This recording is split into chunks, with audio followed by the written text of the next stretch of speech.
Le dernier quart d'heure de Smart Bourse. Chaque soir, c'est le quart d'heure thématique. Le thème ce soir, c'est celui des matières premières et des marchés de matières premières dans le monde de Trump 2.0. Nous en parlons avec Benjamin Louvet, directeur de la gestion matières premières d'Ophi Invest Asset Management. Bonsoir Benjamin. Bonsoir Grégoire. Question très ouverte à travers la dimension des matières premières.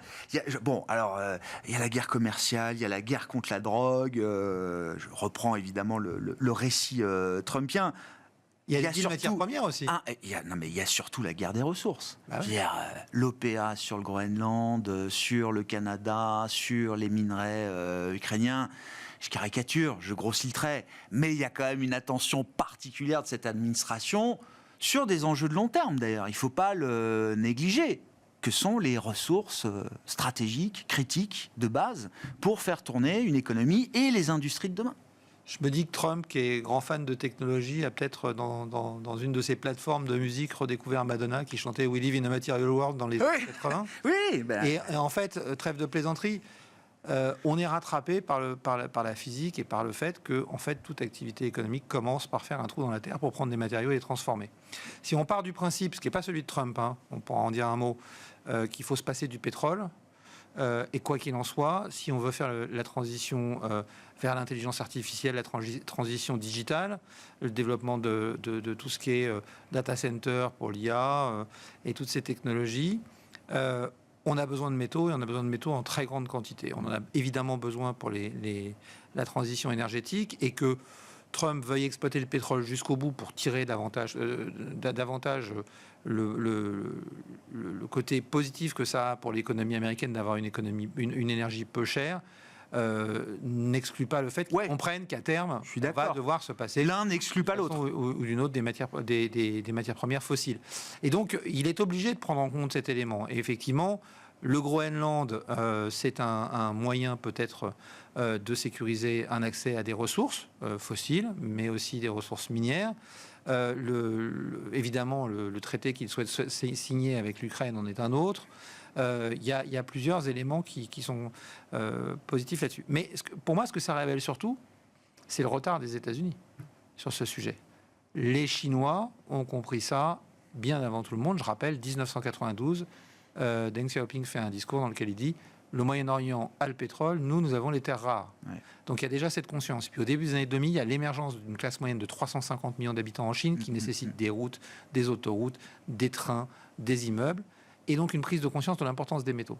Ça fait donc plus de 25 ans, 30 ans, que les Chinois sécurisent leurs approvisionnements en métaux en achetant en Amérique du Sud, en Afrique et un peu partout dans le monde des participations dans des mines. Même les groupes français, Eramet, Christelle Bory, elle expliquait, elle a été attaquée parce qu'elle travaille avec des Chinois en Argentine, mais elle dit, mais personne n'a voulu venir avec moi en Europe. Donc j'ai trouvé des investisseurs chinois qui ont bien voulu venir se joindre à nous, et on a fait ça. Et ils ont compris ça bien avant tout le monde, et ils continuent sur cette lancée. Ils ont mis des restrictions d'exportation sur certains des métaux qui sont indispensables aux technologies de la défense américaine, qui sont indispensables pour les technologies bas carbone, indispensables aussi pour les technologies digitales. Oui, bien sûr. Ils ont... En 2024, la Chine a consacré plus de 20 milliards de dollars à des investissements hors de ses frontières dans le secteur minier. La France, qui s'occupe et qui est en avance en Europe sur ces sujets, espère pouvoir mobiliser 2 milliards d'euros à l'échelle de la France. Espérons qu'on arrivera à emmener avec nous d'autres pays européens qui sont un peu plus longs que nous. Nous, on a eu la chance d'avoir Philippe Varin qui a fait un gros rapport sur ce sujet. Mais la guerre des métaux, on est en plein dedans. Et les métaux comme source comme base de la construction de notre monde moderne, mais de plus en plus les métaux comme source d'énergie, parce qu'encore une fois, on ne fait pas d'électricité avec du vent ou avec du soleil, mais avec un transformateur qu'il faut fabriquer, et il faut des métaux. Avec l'arrivée de Trump, avec en plus la politique tarifaire, et alors là, le vieux gimmick acier, aluminium, et les 25% de potentiellement de tarifs, cuivre. Oui. Donc, que disent les prix de marché ? Enfin, comment les marchés de matières premières réagissent à tout ça aujourd'hui ? Les marchés de matières premières réagissent en se disloquant complètement. C'est vraiment un point qui est important. Pourquoi ? Parce que ça crée donc un différentiel de prix des matières premières entre les États-Unis et le reste du monde. Or, sur un certain nombre de métaux, notamment, on a une cotation à Londres et une cotation aux États-Unis. Ouais. La conséquence de tout ça, c'est qu'avec les craintes de tarifs sur d'autres métaux, comme l'or, eh bien, les Américains sont en train de rapatrier énormément de stock dans leur pays. C'est pareil sur le cuivre. Pour l'instant, il n'y a pas de taxe sur le cuivre qui est prévue, mais Donald Trump en a parlé, a dit, qu'il soit en place, mais il a dit que c'était prévu. On pensait que ça prendrait du temps. Il a dit il y a quelques jours que ça serait pour dans les semaines qui viennent. Et donc, il faut tout de suite repricer le prix du cuivre aux États-Unis. Et donc, vous avez un différentiel de prix entre le cuivre à Londres et le cuivre aux États-Unis qui est en train de se créer et qui pourrait atteindre 25%. Parce que c'est le montant des taxes. Sur l'or, il y a donc ces mouvements pour anticiper une éventuelle mise de taxes sur l'or qui fait que on a vidé les banques caisses, à Londres sont débordées. Aujourd'hui, il y a 4 à 8 semaines d'attente. C'est ça, voilà. Je chercher le chiffre. Le prix de la livraison, c'est 2 jours. En 2 jours, on retirait son impôt de de 4 euros, je crois, pour le kilo d'or. Aujourd'hui, on est à 100 euros. Donc, il y a des frais de livraison qui ont explosé. Il y a des coffres qui sont en train de se vider d'un côté de l'Atlantique et de se remplir de l'autre. Et la question, c'est comment ces stocks vont évoluer après. Parce que la logique voudrait que tant que les prix n'ont pas monté de 25% dans le reste du monde, eh bien, ces stocks, ils restent aux États-Unis. Donc, ça fait de la marchandise en moins qui est disponible. Donc, c'est extrêmement compliqué. Ça va aussi entraîner des redistributions. Le Canada est en train de réfléchir à envoyer son acier, son aluminium ailleurs pour éviter de payer ses taxes. Donc, le marché est aujourd'hui un peu stupéfait. Ouais. C'est la stratégie de la stupéfaction de Trump. Et essaye d'absorber toutes ces informations. Donc, par exemple, sur le cuivre, on a une prise en compte d'un écart entre le prix à Londres et le prix aux États-Unis qui s'est écarté, qui n'est pas encore à 25%, mais qui price grosso modo 10% à un horizon 4 mois. À la fin de l'année, c'est un petit peu plus, mais on n'intègre pas encore les 25%, donc c'est peut-être pas fini. Effectivement, sorti de l'idée de la mondialisation heureuse, se dire qu'on va avoir des prix potentiellement différents de 25% entre le même minerai, le même métal, cuivre, sur le continent européen à Londres et sur le continent américain à Chicago, mais on a ça paraît un délirant, qui est plus grand que ça, Grégoire. C'est que la stratégie de Trump, c'est de réindustrialiser les États-Unis, donc de redévelopper une exploitation minière, une exploitation de raffinage. Je vais prendre un exemple. Ils ont des mines de palladium. Ils sont en train de redévelopper une mine de terres rares. Le palladium aujourd'hui qui est exploité aux États-Unis, il est envoyé à l'étranger pour être raffiné. Et c'est très bien de vouloir reconstruire une industrie, mais une mine en moyenne, ça met 17 ans pour ouvrir. Une mine de cuivre, une mine de nickel, c'est un peu moins. Une mine de lithium, c'est beaucoup moins, c'est 5 ans. Mais une mine de cuivre, une mine de nickel, c'est 15 à 20 ans en moyenne. Donc, c'est pas pour tout de suite.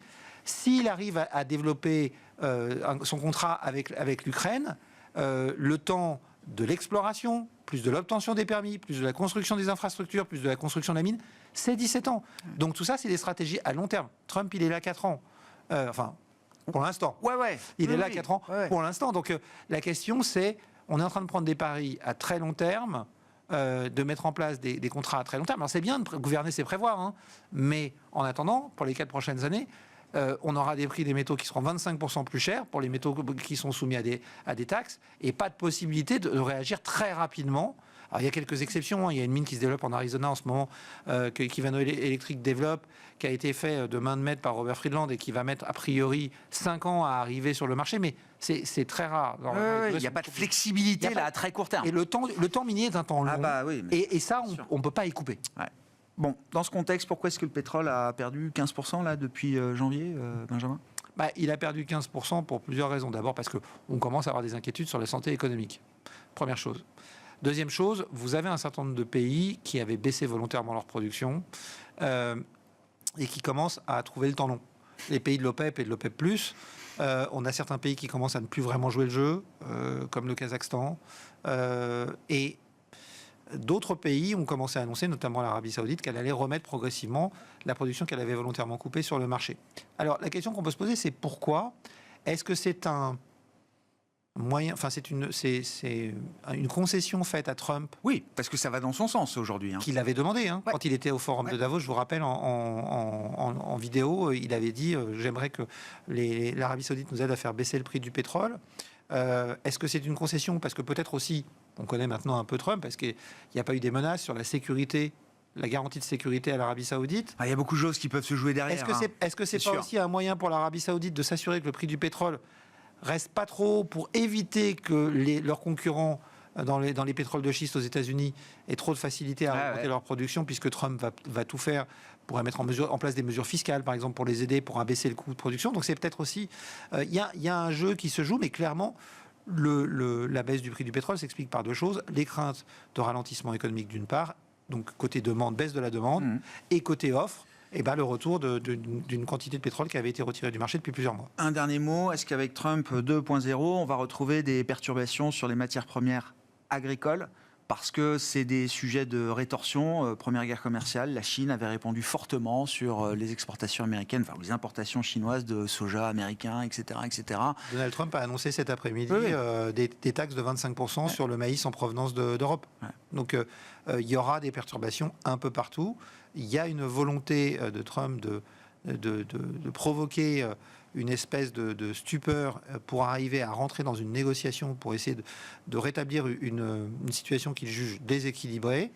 Il y a toujours cette histoire derrière de l'accord de Mar-a-Lago, comme certains l'appellent, qui consisterait à essayer de trouver un moyen de faire baisser le dollar, baisser les taux aux États-Unis pour rendre de la compétitivité et de rembourser en fait ses créanciers avec de la monnaie de singe grâce à l'inflation. Ça va pas être simple. La voie sur laquelle il s'engage est une voie qui économiquement fait pas forcément beaucoup de sens. Il va falloir voir aussi comment la population va réagir si l'inflation commence à monter et que, comme Trump a pu le laisser entendre sans le confirmer, on devait entrer dans une phase un peu récessive dans l'année 2025 et potentiellement début 2026. En attendant, ces gains, c'est pour l'instant de voir le pétrole baisser, les taux longs se détendre un petit peu et le dollar lui aussi se détendre un petit peu. Voilà. Tout à fait. Et ça, pour l'instant, ça marche bien. Et pour l'instant, voilà, on trouve un équilibre autour de ça en attendant de voir la suite. Merci beaucoup, Benjamin. Benjamin Louvet, directeur de la gestion matières premières chez Ophi Invest Asset Management, qui est avec nous, l'invité du quart d'heure thématique de Smart Bourse ce soir.